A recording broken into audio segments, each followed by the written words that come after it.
tax in 1993 was part of a complex deficit reduction legislation bill, huge bill, signed by President Clinton that included spending cuts and tax increases aimed at reducing the deficit, which is exactly what it successfully did. It was at the time the biggest tax increase in history, but that record has been broken. Broken by Donald Trump.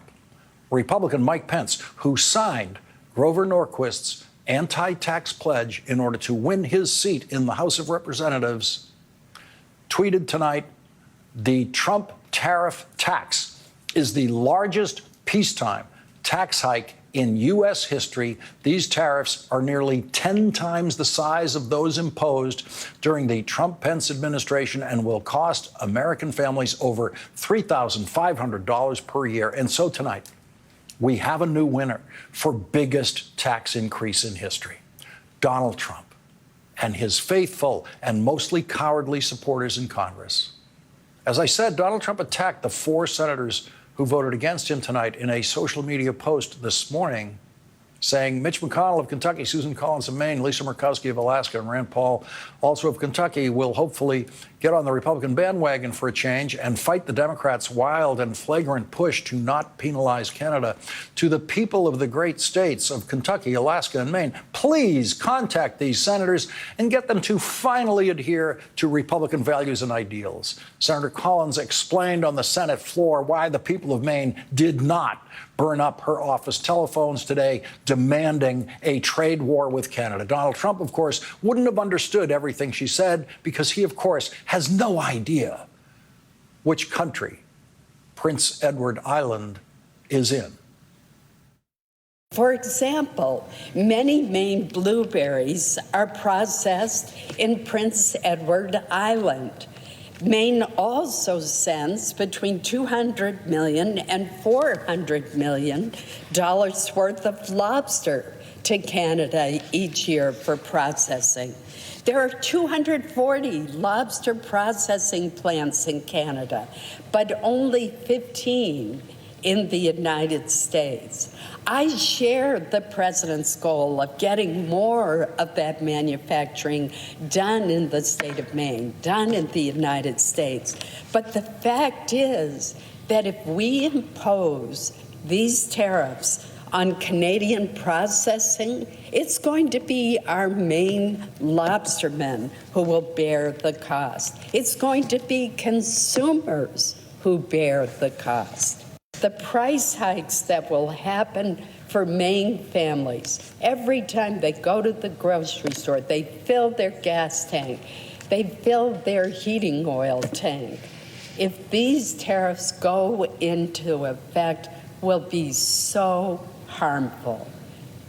And as price hikes always do, they will hurt those the most who can afford them the least. The people who can afford them the least. Grover Norquist doesn't care about those people. He never has. Donald Trump doesn't care about those people. He never has, never will. 48 Republican senators do not care about those people. And no Republican members of the House of Representatives care about those people. Not one of them. Everyone who pulls up lobster pots in Maine for a living knows something else Donald Trump doesn't know, which is the biggest foreign customer in the world for Maine lobster is China.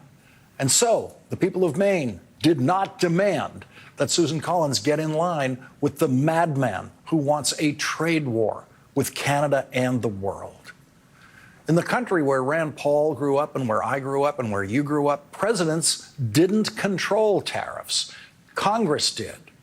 A couple of obscure laws passed by Congress decades ago gave the president power to adjust tariffs only in a national emergency, which basically meant something like a world war.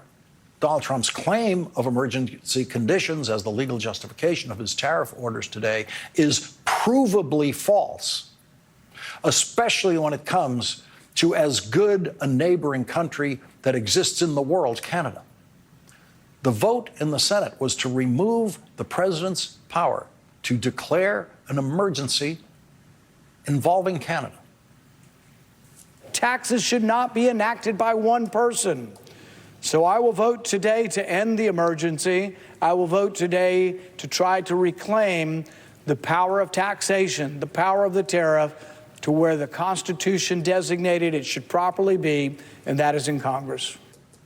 While the Senate was voting tonight against Donald Trump, after-hours trading showed a stock market crash in the making, which will leave Wall Street in fear of tomorrow morning's opening bell. Donald Trump didn't want to see an active, ongoing stock market crash during his announcement today, so he made his announcement after the markets closed on Wall Street. Even before he spoke today, the Wall Street Journal called Donald Trump's plan, quote, the dumbest trade war in history. And after Donald Trump revealed his biggest tax increase in history today, the Wall Street Journal said, quote, tariffs are taxes. Donald Trump's years of lying about foreign countries paying Donald Trump's tariffs have crashed into the brick wall of reality. No foreign country has ever paid a tariff imposed by the United States of America. No country on earth is empowered in any way to impose taxes of any kind on another country. Everyone knows that, except Donald Trump and the supporters who he fooled. The Wall Street Journal said, tariffs are taxes. Car prices will rise by thousands of dollars, including those made in America. In the demented rhetoric unique to Donald Trump, he decided to call today Liberation Day. And it turned out he was right. It was Liberation Day for 4 Republican United States senators who finally summoned the strength to vote against Donald Trump and defeat him in the United States Senate. Leading off our discussion tonight is Democratic Senator Amy Klobuchar of Minnesota. She's a member of the Senate Judiciary Committee. Senator Klobuchar, we've been waiting a long time to see something like what happened on the Senate floor tonight. That's for certain. And it was a